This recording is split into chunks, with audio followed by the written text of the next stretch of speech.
The problem with small creators. This is Big E, not the wrestler, the YouTuber. And in this video, he's going to tell us what problem he has with small creators. All right, here's an interesting thing that I wanted to talk about. A good friend of mine, Vods, by the way, if you don't know who this is, you guys should be following him. Not only does he have a YouTube channel, but he... All right, so Moz says, a problem with small creators, they self-sabotage, they have good ideas in their head, but they overthink them. It's so bad that they convince themselves to just not upload at all. That video idea could change your life, but you're holding yourself back. I see it every day. Part of this is true. This doesn't just go for small creators. This goes for medium-sized creators, big creators, whatever else. You know, I remember... I don't remember. It happens all the time. And I think of these ideas and I think of, oh, it'd be cool if I had like a trailer for this video or if I had an intro for this video. And in my head, it's like, you know, this big time-consuming, huge project. And so I keep putting it off until I can finally do it. And then eventually you just never do it. Most of the time is how that happens. When really what I should have done was just scale it down into something that was efficient and quick and I could have done it and then get it out there quickly. So that definitely happens for sure. A lot of that can happen with starting a channel. You know, you're thinking, I got to have a banner and I got to have a perfect camera and I got to have perfect audio and I need a green screen and I need Elgato lights and I need a sound acoustic foam and I need neon lights behind me and all this other stuff, when really you got to get the reps in. You know, you got to get the reps in. You got to just make content. You got to just push stuff out there.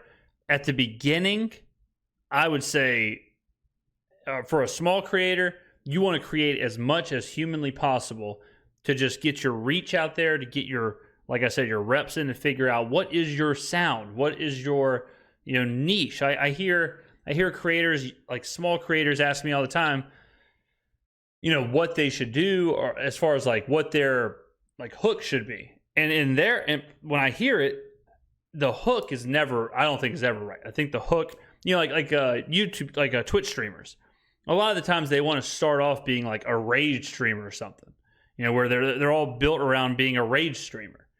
To me, it's like you probably need to build a personality first. You probably need to build a following first.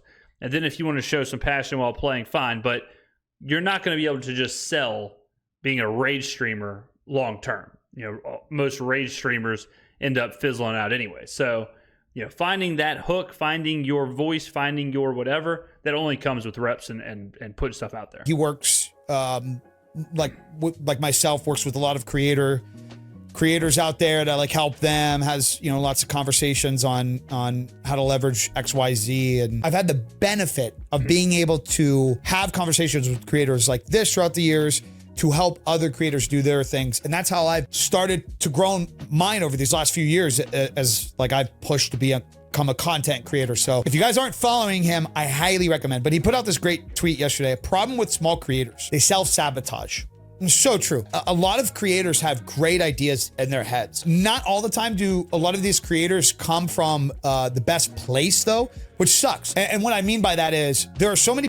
You mean doing it for the money? People that get good ideas for yourself, but you're not really into what you do. So it's like... Oh, well, that part too. Yeah, very true. Like, you know, so many times you'll see somebody who they want to become whatever. They want to become a Fortnite streamer. It's like, well, how much do you play Fortnite? It's like, I play it every once in a while. So you're probably not going to, like, you might want to play it first. You probably want to get good at it, play it first, see if you like it, and then try and do it. You know, it's hard. It's really, creating is hard enough, whether it's a podcast, whether it's YouTube, whether it's a blog, whether it's, you know, whatever it is. Like politics is another good one. So politics is one where people usually try and get involved in politics, and then it turns out they really don't care about politics, or they're not really into it. You know, you have to be borderline obsessed with whatever you're making content of if you want it to truly work, because you have to ingest it 24/7 in order to even know enough or to be on the trends enough to make content. And then you have to actually make the content. And if you're not passionate about it, it'll seep through the content and no one will buy into what you're selling.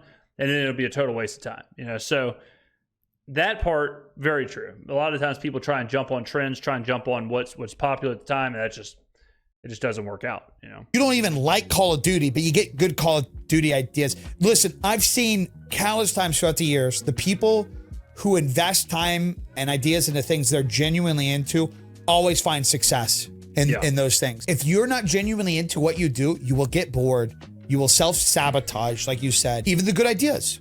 Even the good. Yeah, I mean, it's even over getting bored, but like, I mean, there's so many, because most of the time, and by most of the time, I mean almost all the time, a creator is not creating full time. So if you don't like Call of Duty that much, and you work 8 hours, and then you have to go to the grocery store, and then you have to come home and cook dinner, you're exhausted, but you have to create content. It's hard enough just to create the content, much less create it about something you don't care about. You know, create it about something that you're not passionate about. It's going to make you even say, you know what, I'm not doing this. I'm not doing this at all. I'm just going to pass. Next thing you know, you're taking days off. Next thing you know, you're not making the content. Next thing you know, you haven't watched a Call of Duty video in 2 months or played the game in a month, and you don't even know what's meta in the game. You don't even know what other content creators are doing. So, that's very difficult. I mean, like I do a lot of, obviously, my main channel is based on sports. I ingest, I would say on average, I probably ingest 3 hours of sports content a day, probably more. I am tuned in, whether I was a content creator or not. I have been since I was a little kid. You know, I've got 30 years basically of watching sports, reading about sports, doing all that stuff every single day. I don't miss an NFL game. I don't, you know, so I'm locked into sports. I should be creating that kind of content. Same with like professional wrestling. You know, I watch professional wrestling. I have watched it since I was a little kid. I love it. You know, I watch a lot of wrestling YouTube. I watch a lot of, actual wrestling. So it makes sense that I would talk about it. I don't watch a lot of politics. I'm not listening to Ben Shapiro or Tucker Carlson or whoever the politics content creators. I'm not reading, newspapers every day and all that. I'm not. So it wouldn't make any sense for me to get up here and talk to y'all about some kind of socioeconomic situation that's happening overseas.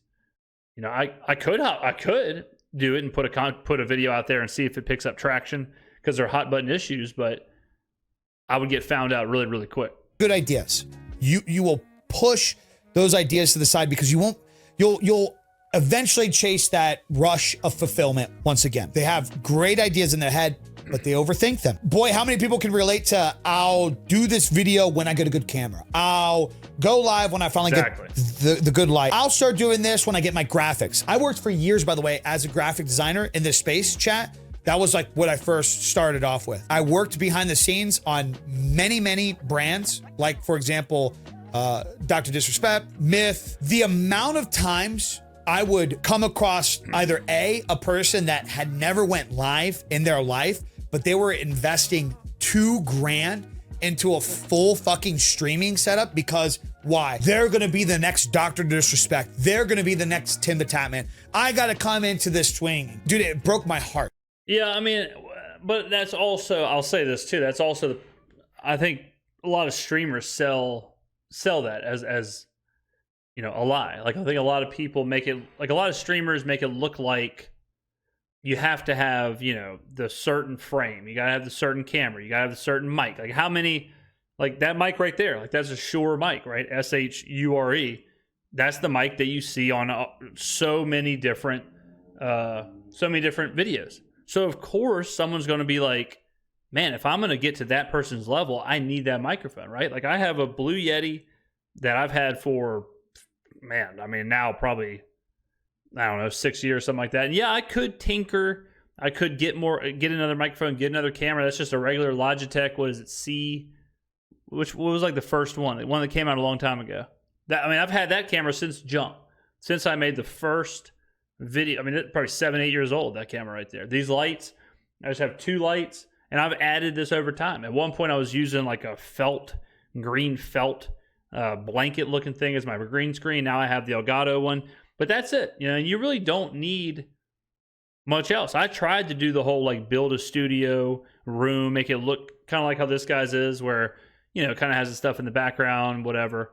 But I decided to strip it down and just go green screen and it'd be easier. I think if you're looking to start YouTube or a podcast or whatever, I would tell you to focus on audio and video. That's it. Focus on a clear camera green screen, I think, is the easiest because you don't have to worry about your background. You can do it anywhere.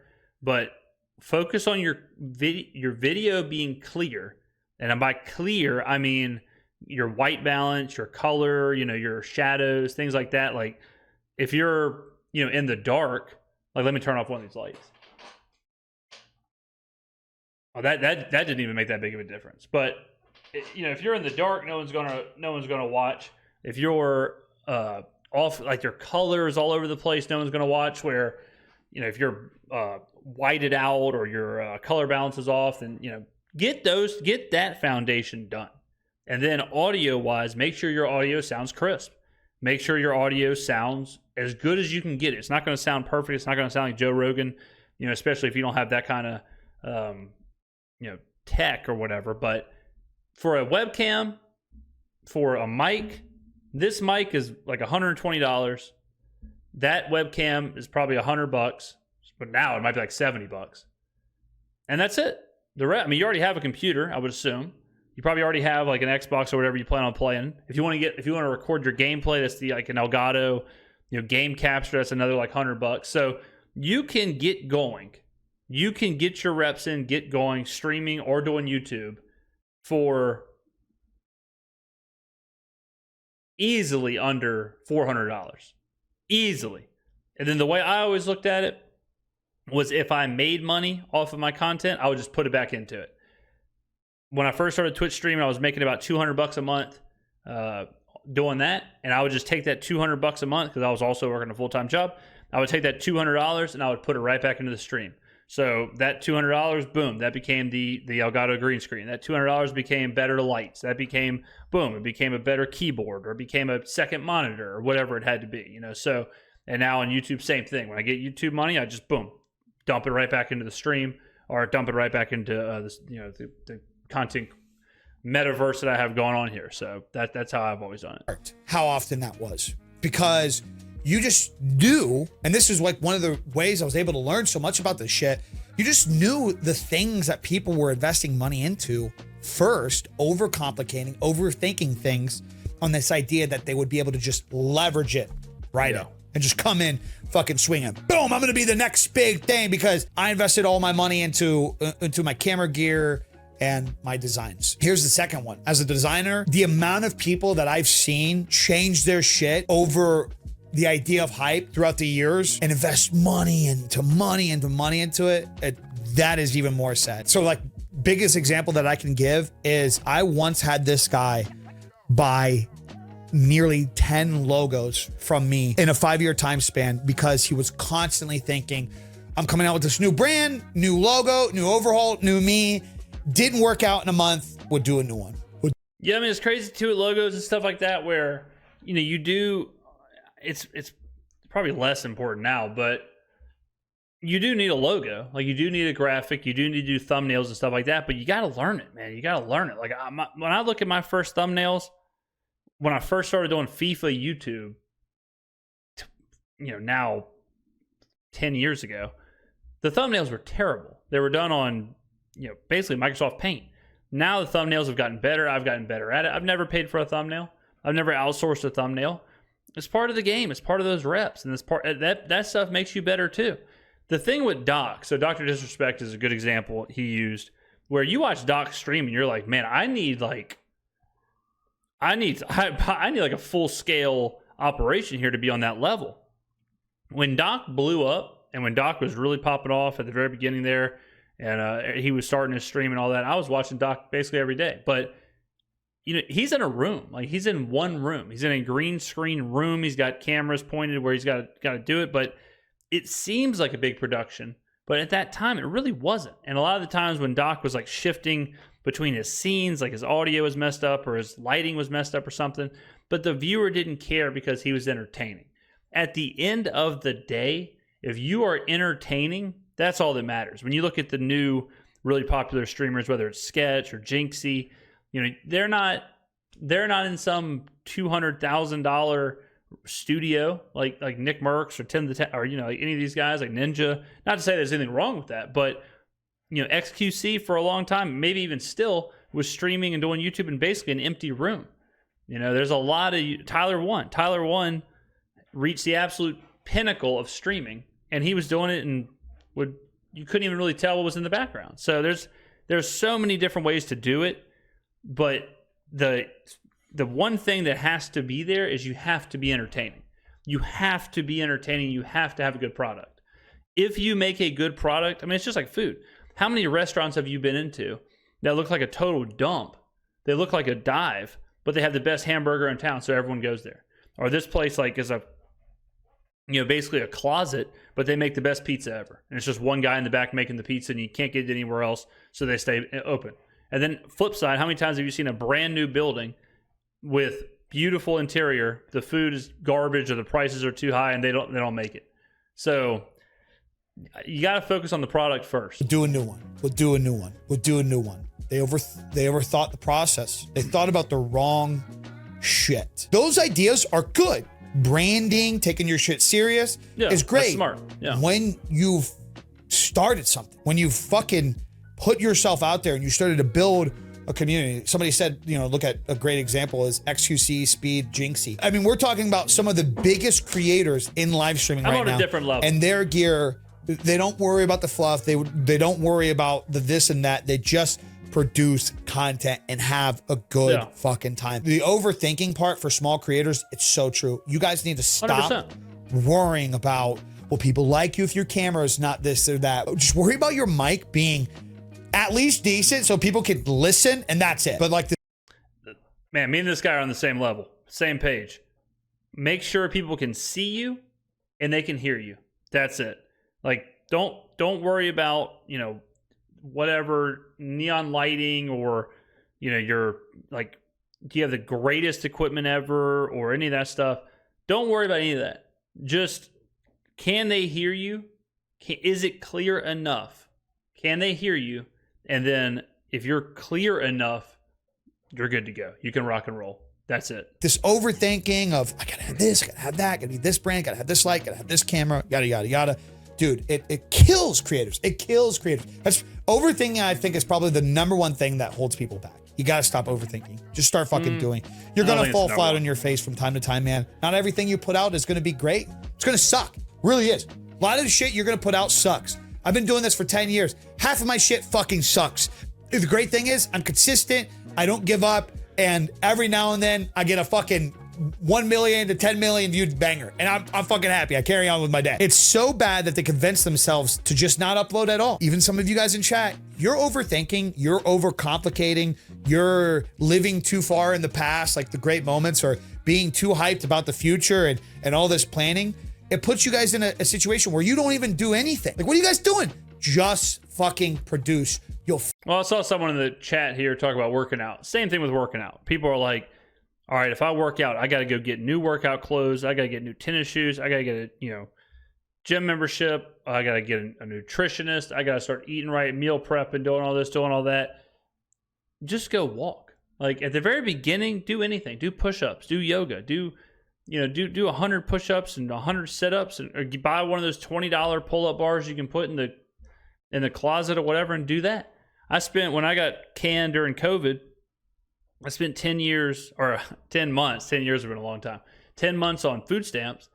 I didn't have a gym membership. So what I did was I went and got one of those $10 plastic things you could shove into the closet. And every day I did 200 push-ups and 200 pull-ups and like crunches, and ran around the neighborhood. That was it. And I'll tell you this, I was in some incredible shape. I was probably the strongest I'd ever been in my life. But if I would have sat there and been like, oh man, I can't work out. I need clothes. I need shoes. I need a gym. I need an iPod. I need music. I need this. I need that. Sometimes you just got to do. Sometimes you just got to do. Sometimes you just got to go. Figure it out. Trust me. You'll figure it the fuck out. You make 10, 20 videos, you'll know what you're doing right and what you're doing wrong. You'll figure it the fuck out. Trust me. I always tell people, 100% right. I always tell people, when they say, I want to be a whatever, YouTube content creator, I want to be a Twitch streamer, I want to do this, I want to do that, I want to do podcast, I always say, do 10. Do 10 videos, do 10 podcasts, do 10 streams, or do it for 10 days or 14 straight days. Do it for that, then come talk to me.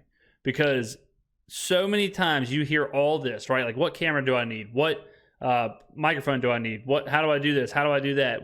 And then they make one video, 2 videos, they're done. I usually I say do it for a month, 30 straight days. If you can't do it for 30 straight days out the gate, out the rip, if you can't do that, you don't have a chance.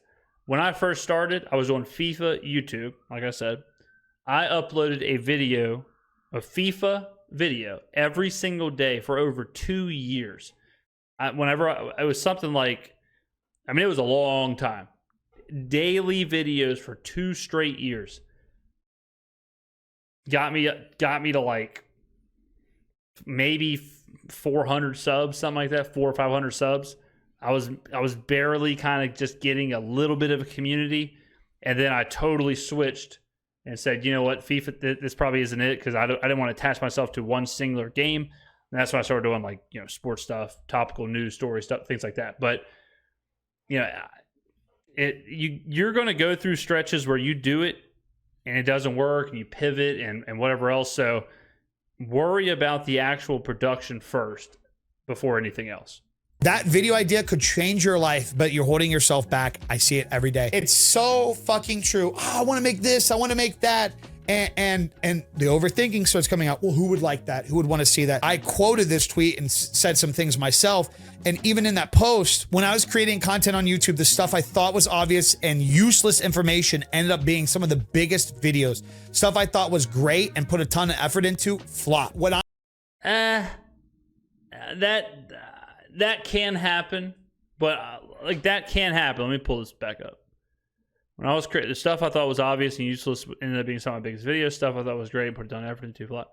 So this is kind of to me kind of giving off the wrong, the kind of wrong idea, this whole thing of because he's basically saying put a ton of effort into something. Don't waste your time doing that. Just churn stuff out. That's not right either. You can exclusively put a ton of effort into stuff. It can flop, and then it can also pop off, and that's okay too. You don't have to just create low quality stuff to get it out there and don't risk investing a ton of effort into it. Whatever you think is the best version of whatever product you're trying to do, just put that out there. And then that way you won't have any regrets. Some of the best stuff I put out there got 1,000 views, and then some stuff I thought was mediocre got 5,000 views. But to me, it's all the same, because my system, how I produce it, is the same. I never go into a video thinking all right, I'm putting a ton of effort into this one. I'm making this one extra special.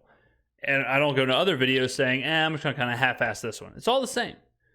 Once I release it into the ether, whatever happens, happens. If it pops off, it pops off. If it doesn't, it doesn't. But I have no regrets over it. So I'd be careful about this as far as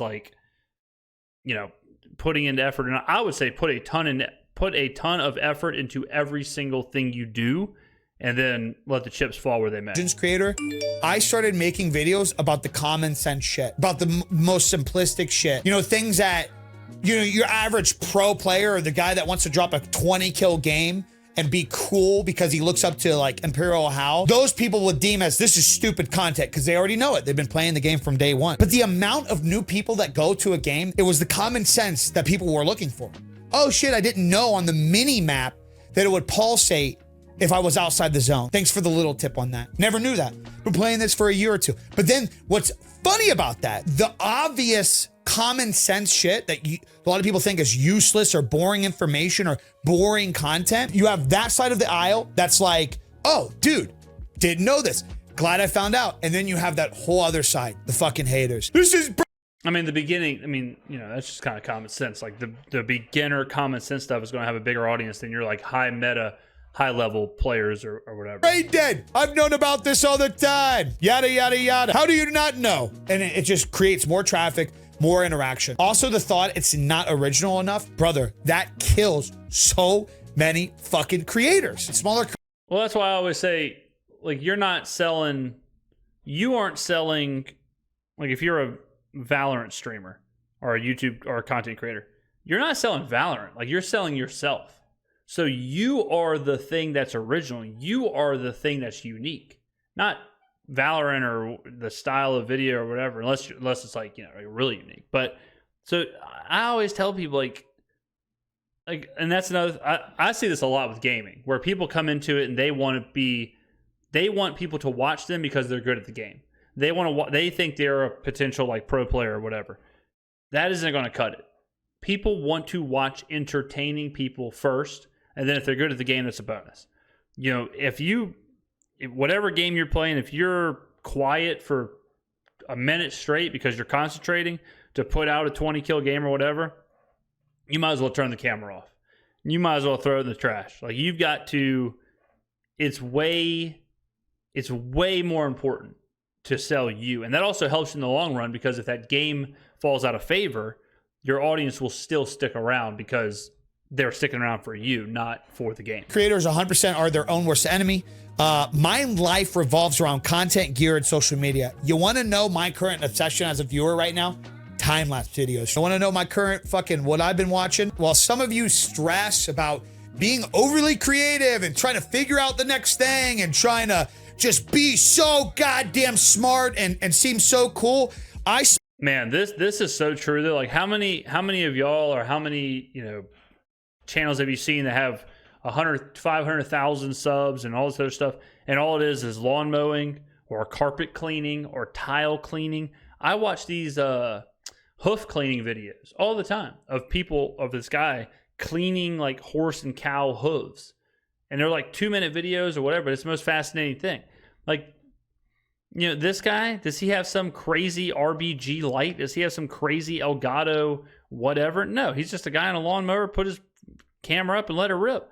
Like, Bush Camp Dad is a good example. The Fortnite YouTuber, Bush Camp Dad, he streams and basically looks like a home office. He's an older guy and he plays Fortnite, and he just try and hides and try and get his ranking up. He has a unique product, and people watch it. You know, he doesn't have the RX 90 racing chair. He doesn't have any of that stuff, you know. So product first, you know, find the product first, find the fan base or the audience or the following or whatever, and then worry about the rest. Spend hours a fucking day almost watching a guy mow a goddamn lawn, and you stress about being super original, big, just so creative, so entertaining. This guy puts on some headphones, goes mow some crazy lawns, and gets fucking, let's just talk about the success in this. 800,000 views on a fucking 50-minute video. Oh my God. Yeah. Tens of thousands, potentially of dollars. I'm dead serious. This is potentially tens of thousands of dollars for this one video. Maybe like 10K, maybe multiple though. That's a solid watch time. Thing is, videos like this, like people. He's got 2 million subscribers. He's got 2 million subs. We'll put these on in the background and they'll let it sit through ads and watch more. Some people will actually, you know, watch the full fucking video as well. The point being, like the reason for pointing that out, while some of you stress, overthink, and try too hard, millions of people, including myself, somebody that has these conversations about content and things. So I think some people think that it's like, oh, you got to be uber creative because you like film and creative gear, including myself. We'll spend the next hour watching this guy mow vacant homes with crazy front lawns that he recorded on a GoPro and took no time to record. I mean, chat, seriously, some of these individuals, they put these on time lapses. They take the raw file and they upload that directly to YouTube. There's just literally no editing into it. And they become extremely successful at doing that. Yeah. Creators, smaller creators, you have this urge to create. You want to do something. You don't know what it is, but you just like, man, I just like the idea of like being like doing YouTube and. Well, it's also like, I remember, again, when I first started YouTube, every gaming channel had a crazy intro. Y'all remember like the dubstep intros to every gaming channel?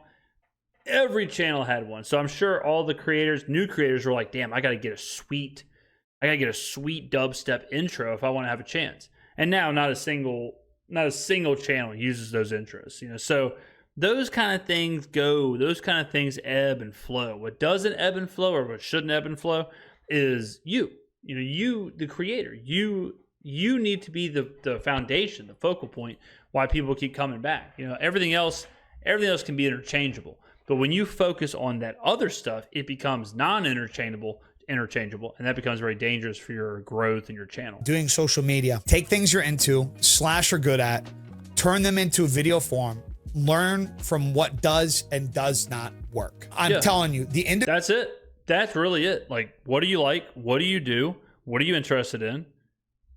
Make a video somehow, whatever it is, make it a video, and that's it.